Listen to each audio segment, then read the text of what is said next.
사도행전이 이제 거의 끝나가고 있습니다. 그래서 이제 올해 몇 주 안 남았는데 사도행전이 이제 올해 다 끝마치려고 하고 있습니다. 그래서 사도행전을 통해 또 받았던 그런 은혜들을 잘 마무리하면서 주님의 은총으로 나아가길 원합니다. 사도행전 26장 24절부터 32절까지 말씀 우리 한 절씩 돌아가면서 우리 교독하도록 하겠습니다. 제가 먼저 24절 읽겠습니다. 바울이 이같이 변명하며 베스도가 크게 소리 내어 이르되 바울아 내가 미쳤도다. 내 많은 학문이 너를 미치게 한다 하니 바울이 이르되 베스도로부터 내가 미친 것이 아니요 참되고 온전한 말을 하나이다. 왕께서는 이 일을 아시기로 내가 왕께 담대히 말하노니 이 일에 하나라도 아시지 못함이 없는 줄 믿나이다. 이 일은 한쪽 구석에서 한 것이 아니니이다. 아그리빠 왕이여 선지자를 믿으시나이까? 믿으시는 줄 아나이다. 아그리빠가 바울에게 이르되 내가 적은 말로 나를 권하여 그리스도인이 되게 하려 하는도다. 바울이 이르되 말이 적으나 많으나 당신뿐만 아니라 오늘 내 말을 듣는 모든 사람도 다 이렇게 결박된 것에게는 나와 같이 되기를 하나님께 원하나이다. 왕과 총독과 번이게와 그 함께 앉은 사람들이 다 일어나서 올라가서 말하되 이 사람은 사람이나 결박을 당할 만한 행위가 없다. 같이 읽겠습니다. 이에 아그리빠가 베스도에게 이르되 이 사람이 만일 가이사에게 상소하지 아니하였다면 석방될 수 있을 뻔하였다 하니라. 아멘. 예수로 사는 인생, 그런 제목으로 저희들이 말씀을 나누기를 원합니다. 우리 모두가 정말 예수님으로 살아가는 그러한 저희들의 인생이 되어지기를 원합니다. 이제 사도행전에 이제 지금 좀 흘러가고 있는 그런 말씀들을 저희가 조금 이렇게 좀 살펴보면 총독들 앞에 가서 바울이 설교되고 이름들이 막 어려운 이름이 나오잖아요.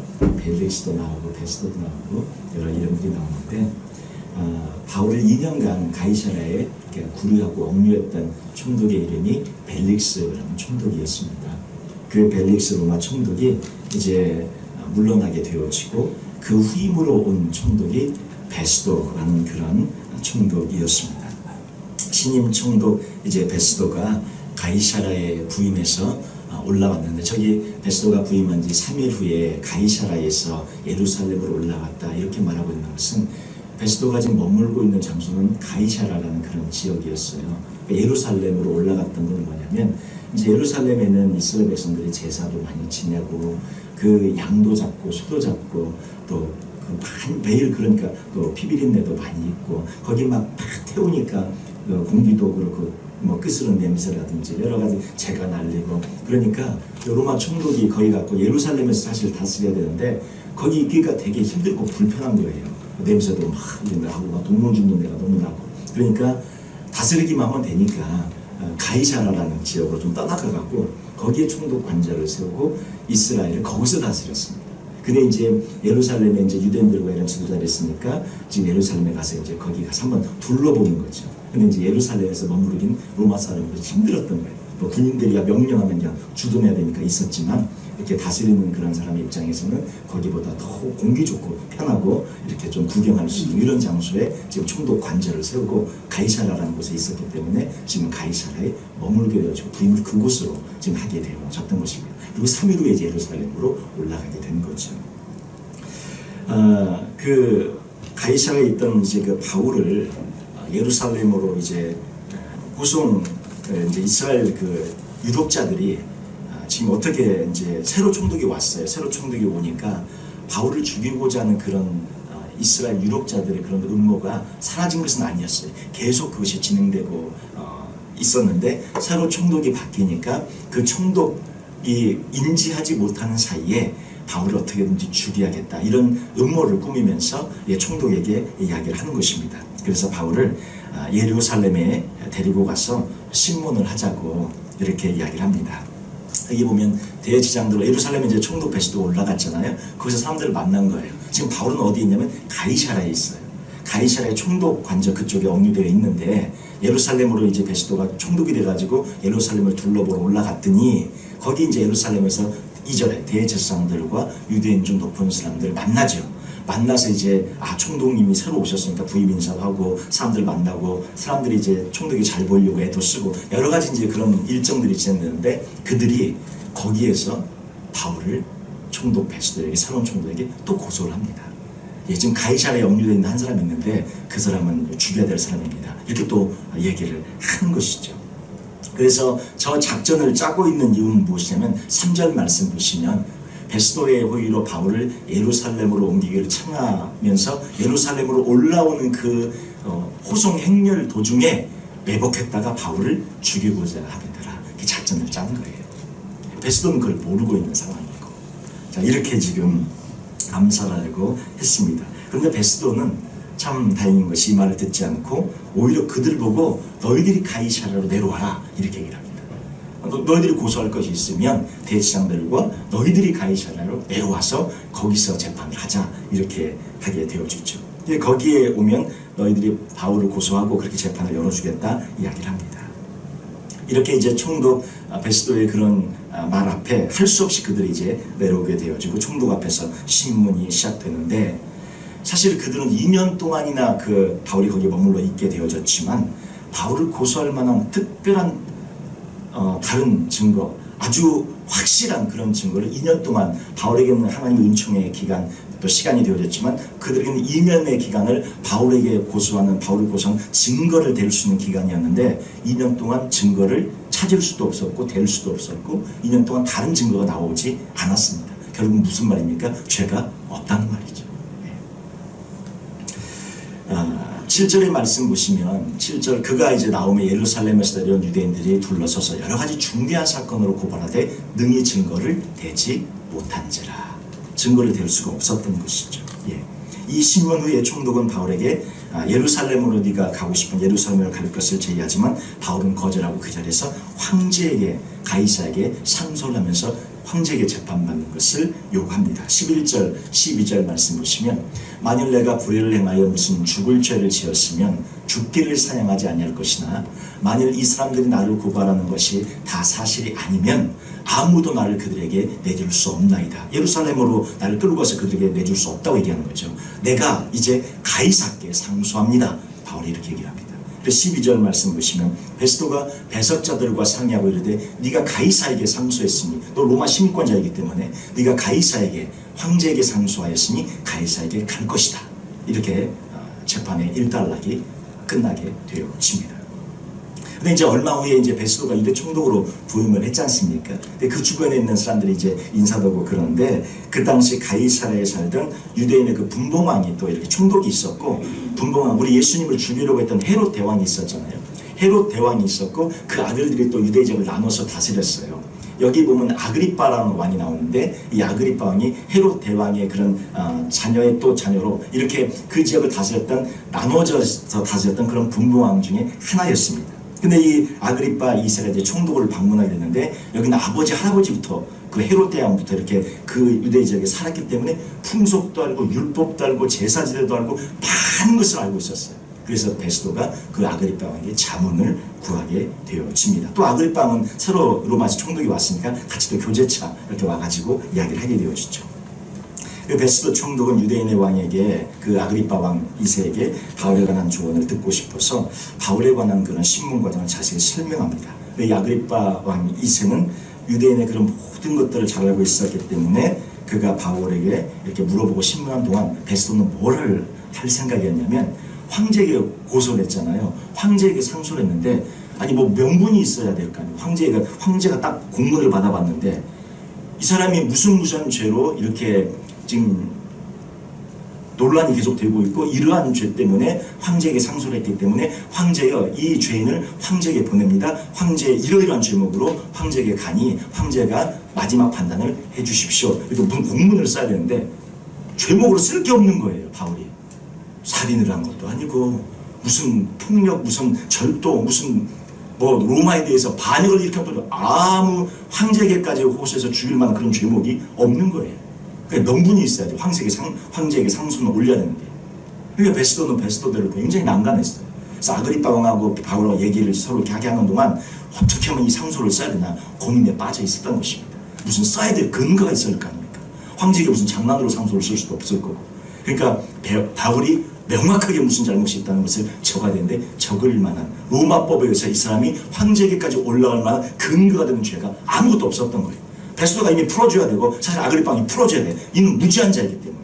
무지한 자를 로마 황제에까지 상소로 올라가니 이 황제에게 베스도가 뭐라고 써야 될지 참 난감했던 것입니다.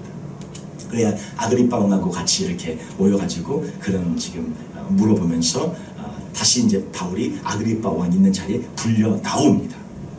불려 나오면서 오늘 이제 저희가 읽었던 26장이 전개되는데 그 자리에서 바울이 다시 한번 자신 예수님을 만나고 자신 예수님을 통해서 하나님의 종으로 세움받은 그러한 자신의 간증을 이제 세 번째 나오는데 그것이 26장에 걸쳐 쭉 다시 한번 아그리빠 왕 베스도 그리고 아그리빠 왕의 그 누나 이렇게 참석한 그 아주 로마의 고위 관리들입니다. 그 아그리빠 왕의 누나는 로마 디도 장군과도 굉장히 어떤 그런 신분이 있고 또 이 아그리빠 왕은 이 로마 그 지금 현재 황제하고 친구라고 불릴 정도로 굉장히 그런 막강한 영향을 행사하고 있는 이제 이 이후에 조금 있다가 바울의 로마 황제 앞에까지 가게 되어지는 것이죠. 이런 상황이 지금 전개가 되어지고 있는 그런 역사적인 배경을 제가 조금 설명을 드렸습니다.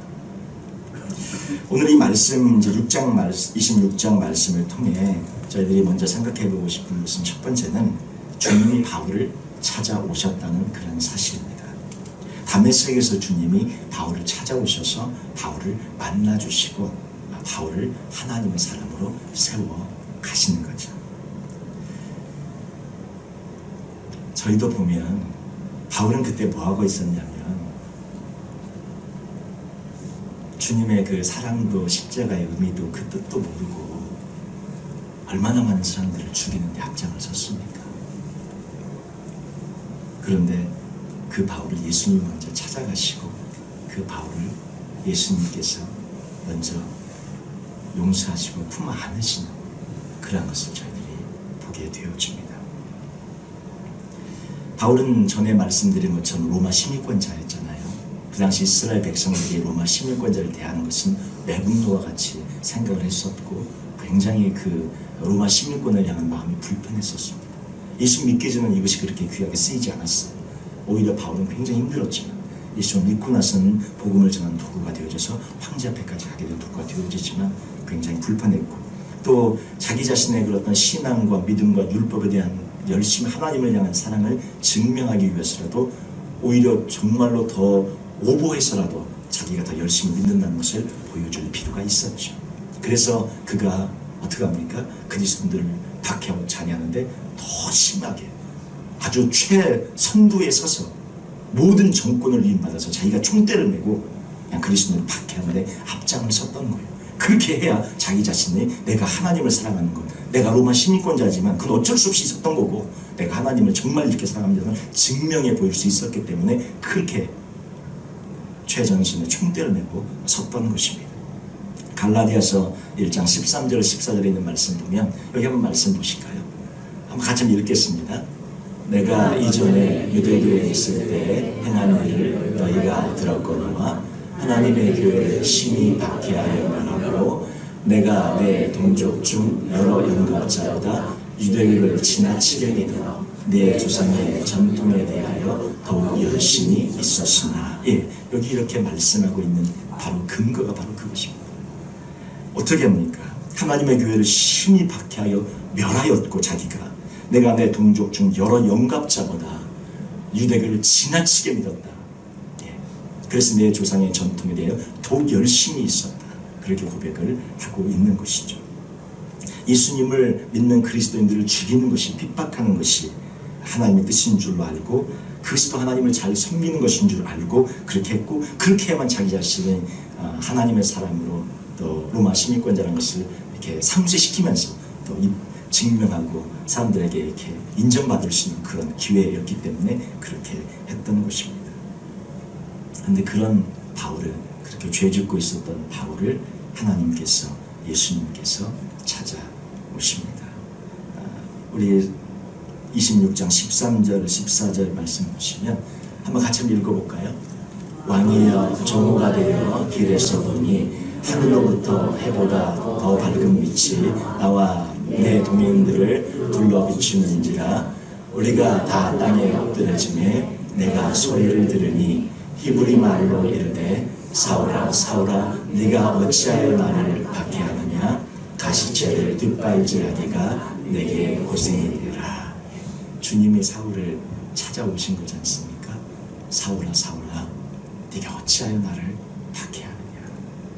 사울 같은 죄인은 우리 생각에 어떻게 하면 좋아요? 이건 지옥으로 그냥 바로 보내면 제일 좋은데, 그리스도는 스데반을 죽이는 데 앞장섰고 그리스도를 죽이러 지금 가고 있고 수많은 일들을 악행을 하고 있는데, 저희 생각에는 지옥으로 가장 먼저 던져야 될 그런 악한 자이고 그런 사람입니다. 그런데 주님이 그 사울을 찾아오십니다. 그리고는 왜 그렇게 나를 박해하냐고, 예수님 믿는 사람들을 박해하는 그런 바울에게 주님을 박해하는 모습을 말하면서 왜 그렇게 박해하냐고 이야기를 하면서 가시채를 뒷발질하기가 내게 고생이다 이렇게 얘기를 하죠. 이제 여기 가시채는 어떤 것이냐면 그 소머리에 쓰는 그런 채인데요. 소머리에 쓰는 그런 채인데 끝에 이제 뾰족한 쇠로 된 가시가 달려있는, 그래서 소가 이제 말 잘 듣게 하기 위해서 소를 이렇게 채찍질하는 그런 이제 채입니다. 그래서 짐승이 주인의 말에 잘 복종할 수 있게 만드는 그런 채찍, 그러한 것입니다.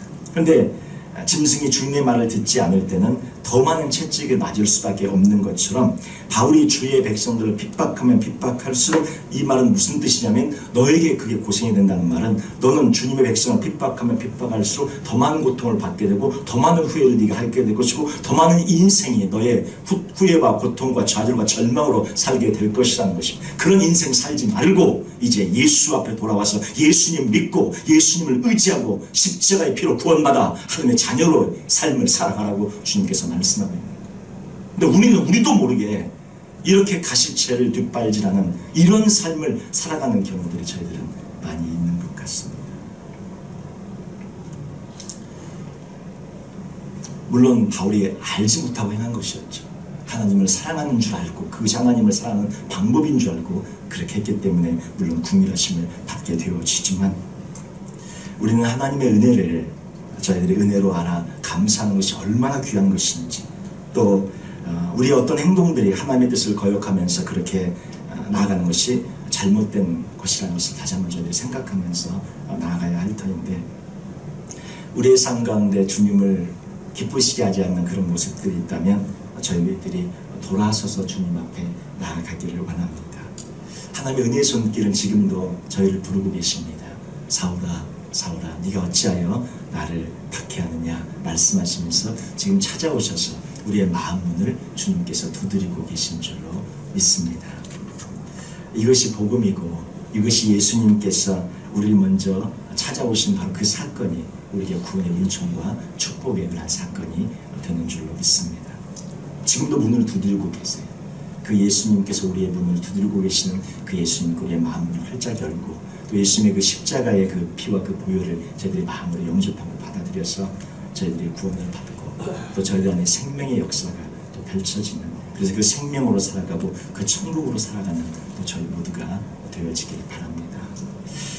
지난주에 그 오스턴 중앙장로교에서 세미나가 한 번 있었는데, 그 세미나에 이제 오신 분이 권성수 목사님이신데, 그 권성수 목사님은 제가 이제 총신을 다닐 때 저 이제 공부할 때 우리를 가르쳐 줬던 교수님이었어요. 한 14년 정도 총신에서 이제 교수로 이제 신약학을 가르치시고 웨스트민스터에서 박사학위를 하시고 들어가셔서 이렇게 총신에서 가르치시고 또 그렇게 했는데, 그분이 이제 고민에 빠져가지고 어떤 고민이었냐니까, 그분이 이제 총신에서 14년 정도 되니까 그 다음에 이제 어떤 그 위치까지 오게 되셨냐면 총장 후보까지 올라가게 되셨던 거예요.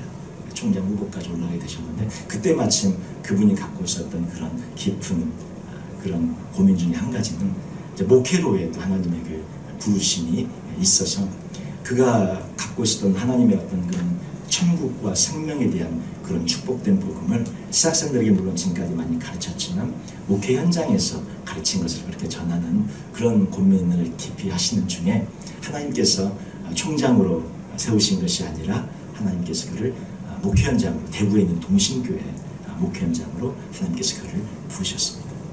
또 그곳에 가셔서 지금 20년째 그곳에서 이제 목회를 하고 계시는데, 그분이 전했던 그 복음은 한 가지, 그것이 무엇이냐면 생명이었습니다. 예수 그리스도께서 우리에게 주신 생명, 그리고 그 천국의 그 은혜, 주님이 주신 영원한 생명, 그 생명을 가지고 20년간을 달려왔는데 많은 그런 열매를 맺고, 또 그것을 또 다시 한번 또 미국에까지 오셔서 또 간증을 나누고 또 그런 시간들을 가지게 되면서, 저희들도 우리 그때 참 많이 우리 여기 근방에 있는 또 우리 또 여러 목회자들이 모여서 같이 또 은혜를 나누고 그렇게 했었는데, 그분이 걸어갔던 그 길이 바로 생명과 또 영생과 천국의 그런 것을 강조하면서 이렇게 달려왔는데, 그것이 진정한 또 은혜와 또 생명임을 저희들이 또 들으면서 많은 은혜를 또 나눌 수 있었습니다. 우리 모두도 저희들이 예수님을 이렇게 믿고 또 그분이 주신 그런 생명과 은총을 저희들이 누리며 살고 있다는 것이 얼마나 큰 축복인지 모르겠습니다. 정말 기쁘고 정말 감사한 일이고, 그 생명이 우리 안에 있기 때문에 저희들은 덤으로 사는 거잖아요. 저희들의 인생은 덤으로 사는 것이니까 그 생명을 우리 안에서 누리며 그 생명으로 기쁨으로 살아가시는 우리 모두가 되시기를 주님의 이름으로 축원을 드립니다. 이 말씀을 통해 이제 또 보면 주님께서 이제 15절, 16절에 이렇게 말씀하세요. 15절, 16절 한번 같이 읽겠습니다. 내가 대답하되 주님 누구십니까? 주께서 이르시되 나는 내가 박해하는 예수라. 일어나 너의 발로 서라. 내가 네게 나타난 것은 곧 네가 나를 본 일과 장차 내가 네게 나타난 일에 너로 종과 증인을 삼으려 함이니. 예.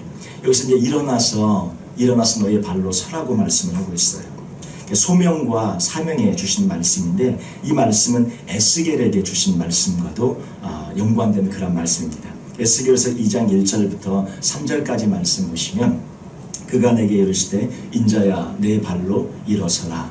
내가 네게 말하리라 하시며, 2절 말씀, 3절 말씀 보시면, 그가 내게 말씀하실 때에 그 영이 내게 임하사 나를 일으켜 내 발로 세우시기로 내가 그 말씀하신 자의 소리를 들으니 내게 이르시되 인자야 내가 너를 이스라엘 자손 곧 태역한 백성 나를 배반하는 자에게 보내노라. 그들과 그 조상들이 내게 범죄하여 오늘까지 이르렀나니. 이러면서 이제 말씀이 쭉 전개되는데, 에스겔을 하나님께서 부르시면서 인자야 일어서라. 내가 너를 보낸다. 너의 그 발로 일어서라고 말씀하면서 네 발을 가지고 이스라엘 백성에게 나아가라고 소명과 사명을 주시는 말씀을 부여해 주고 계시는데, 그 똑같은 말씀에 에스겔을 부르시는 그 사명의 말씀이 지금 바울에게 부어지고 있는 것입니다.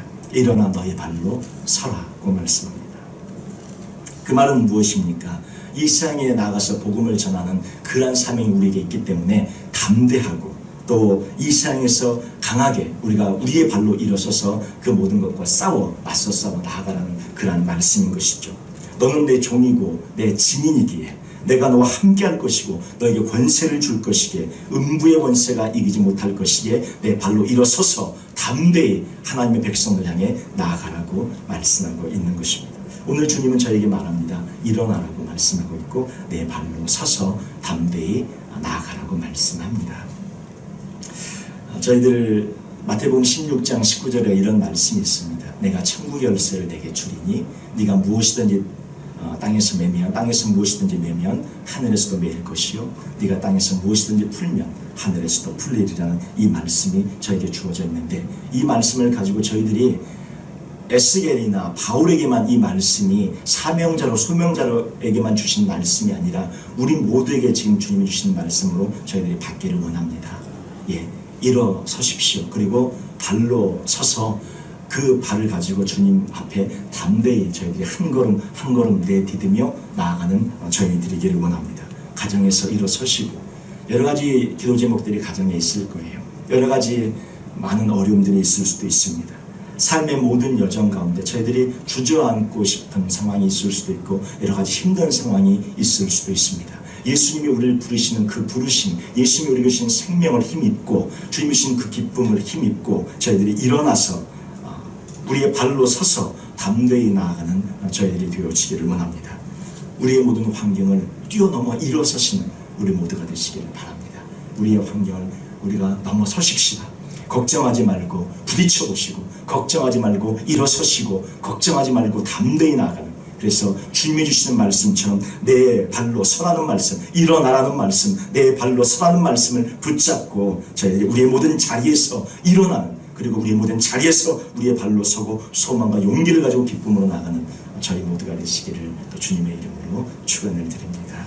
세 번째 말씀 보면 예수로 사는 인생, 바울이 예수로 살아가는 인생을 살게 되어지는데 26장 17절에 있는 이제 말씀 보면 이스라엘과 이방인들에게 내가 너를 구원하여 그들에게 보내며 그 눈을 뜨게 하고 어둠에서 빛으로, 그 다음에 또 사탄의 권세에서 하나님께로 돌아오게 하고 주의 사랑과 나를 믿어 거룩하게 된 무리 가운데서 기업을 얻게 하리라고 이렇게 말씀을 합니다.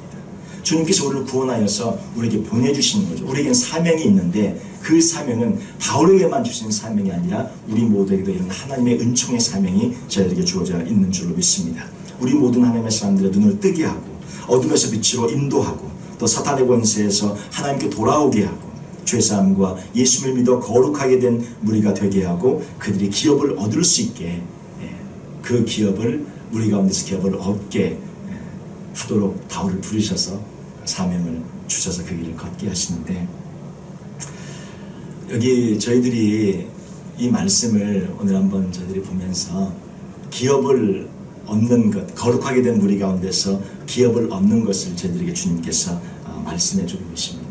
근데 우리 많은 사람들은 어떻게 생각하냐면 천국에 가기만 하면 되지, 천국에 들어가는 것만도 감사하지, 그렇게 이제 저희들이 생각을 합니다.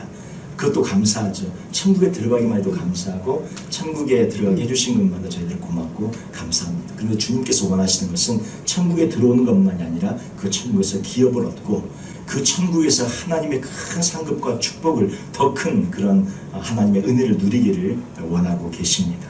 그래서 불루 가운데 얻는 것 같은 그런 구원을 얻는 것이 아니라 천국에서 가장 작은 자로, 가장 부끄러운 자로 천국에 들어오는 것이 아니라 천국에서 가장 큰 자로, 가장 많은 기업을 누리는 자로, 저 천국에서 가장 많은 영광을 누리는 자로 주님께서 저희들을 부르고 계신다는 사실입니다.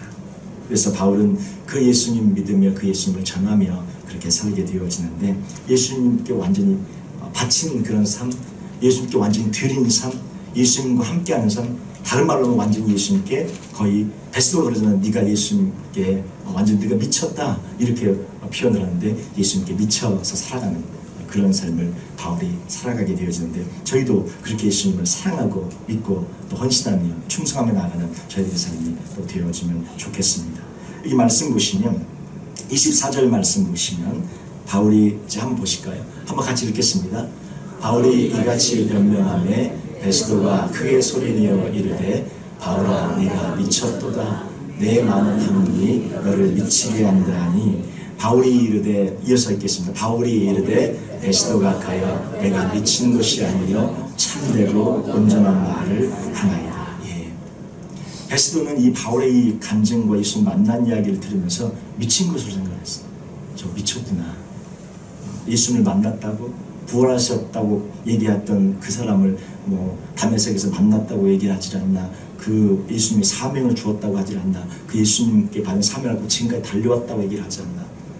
이걸 보면서 베스도는 미쳤다고 생각을 했습니다. 아마 우리도 가끔 그런 고백을 주변에서 들으실 수 있습니다. 미친 거 아니냐고. 그 바울이 그런 고백을 들었는데, 우리가 예수님을 위해 그런 고백을 들을 수 있다면 가장 큰 축복의 말인 줄로 믿습니다. 한 번쯤은 들으셨어야 되는데 혹시 들으셨나요? 주변의 식구들에게, 아니면 주변의 사람들에게 당신 미친 거 아니냐고, 아빠 미친 거 아니냐고, 친구 자네 미친 거 아니냐고, 이런 말 한 번쯤은 예수님 믿고 살아가는 인생 가운데 들으시는 것이 축복인 줄 믿습니다. 바울이 들었어요. 우리 인생에 아직 이런 말씀을 한 번도 못 들으셨다면 아직 기회가 있습니다. 남은 생애를 살아가시면서 저렇게 예수님 앞에 완전히 함께하고 올인하는 삶을 살아서 주변에 있는 사람들이 당신 정말 예수님께 미쳤구나, 이런 고백 한 번쯤은 듣고 천국에 가십시다. 우리 이 땅에서 사는 동안 무엇이 두려울 게 있어요? 무엇이 겁이 납니까 도대체?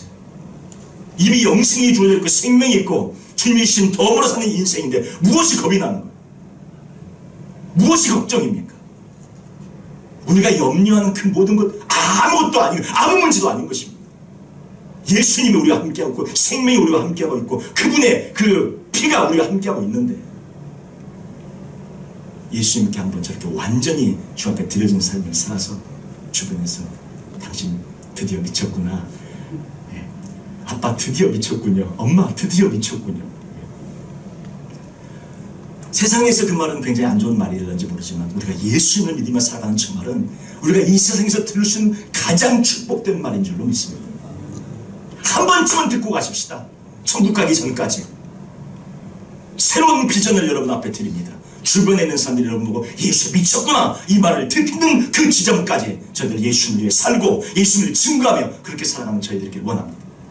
바울이 사도행전에서 3번이나 주님을 만난 이야기를 증거합니다. 얼마나 이것을 수없이 말했으면 누가 이걸 3번이나 기록을 했겠어요. 그 많은 장 중에 그냥 예수님 만났던 이야기를 했더라 한마디면 될 거를 갖고 전부 또 하는 거예요. 그리고는 베스도까지 저 총독이 보기에 바울이 정말 미쳤구나, 예수에 미쳤구나. 저희들 이렇게 나아가는 저희 모두가 되어지길 원합니다. 이게 오카노 목사님이요, 이제 제자훈련 막 이렇게 성역 공부를 하고 막 가르치다가 그분이 이제 그 제자훈련에 막 미쳐서 이렇게 하지 않았습니까? 저도 그분 따라가려고 아직 멀었는데 이제 성역 공부 제자훈련 팀을 막 입고 이제 따라가니까 그 당시 이제 차로 이제 라이드를 이렇게 해야 될 그런 데가 있어서 라이드를 하려고 이제 차를 이제 그 목사님이 타고 이렇게 라이드를 하려고 타니까 막 탄 거죠. 그리고 라이드 한다고 딱 갔는데 이제 가다 보니까 이렇게 사모님을 놓고 온 거예요. 거기 같이 안 태우고 성도님들만 타고 사모님을 놓고 잊어버리고 놓고 온 거예요. 그리고는 한참 보다가 사모님이 없어 다시 돌아가서 사모님을 태우고 다시 그 정도로 미친 겁니다. 제자훈련에 성도님들 하면서 라이드 하면서 제자훈련 하다가 경황이 없는 거예요. 돌아볼만 제 성도님들을 생각하면서 라이드 하고 이렇게 하다가 그 정도로 이렇게 그분의 그 자서전에 나오는 이야기입니다. 한 대목입니다. 저희들이 이렇게 주님을 위해 우리에게 아직도 생명이 있고 아직도 시간이 있고 아직도 우리에게 인생의 기회가 있는 것은 은총입니다. 예수님을 위해 미칠 수 있는 시간을 주시는 거예요. 한번 주님을 위해서 그렇게 살아가십시다. 예수님을 위해 살아가시고 누구를 만나든지 바울이 저렇게 예수님을 증거하고 자기의 간증을 전한 것처럼 우리가 만난 예수님을 전하는 삶을 저희들이 살아가십시다. 예수님을 만난 이야기가 있어야 전하죠. 예수님을 영접한 이야기가 있어야 예수님을 전하죠. 구원받은 은총이 있어야 예수님을 전하죠. 우리에겐 있는 줄로 믿습니다. 다 잊어버리셨어요? 아니면 정말 혹시 우리 가운데 예수님을 만난 적이 아직 없으십니까? 오늘 이 시간에 예수님의 그 십자가의 피가 나의 위에 부어지고 있고 나를 위해 죽으시고 나의 죄를 사하신 그 피가 흐르고 있음을 믿고 그 피를 예수님을 영접하시는 이 시간이 되어지시길 바랍니다. 그러면 우리가 간증할 것이고 그러면 우리가 전할 것이고 그러면 우리가 예수님으로 살아가는 그런 새로운 생명으로 들어가게 되어집니다. 이미 그 생명이 있었는데 그 감격이 없고 그 생명이 우리 안에 아무런 역사가 없고 그 생명이 우리를 저렇게 미친 것처럼 사는 삶으로 인도하지 못한 것이라면 우리의 생명을 다시 한번 끄집어내시기를 바랍니다. 생명은 반드시 역사합니다. 생명은 반드시 우리의 삶 가운데 열매를 맺게 합니다. 자라지 않는 생명, 성숙하지 않는 생명, 성장하지 않는 생명 문제가 있는 거예요. 오늘 이 시간 저희들이 주님 앞에 주님 남은 생애를 주님을 위해 드리기를 원합니다. 그리고 주님을 위해 바울이 저렇게 살았던 것처럼 저희도 그런 삶을 살기를 원합니다. 그렇게 고백하며 나아가는 우리 모두가 되시기를 주님의 이름으로 축원을 드립니다. 아멘. 기도하겠습니다.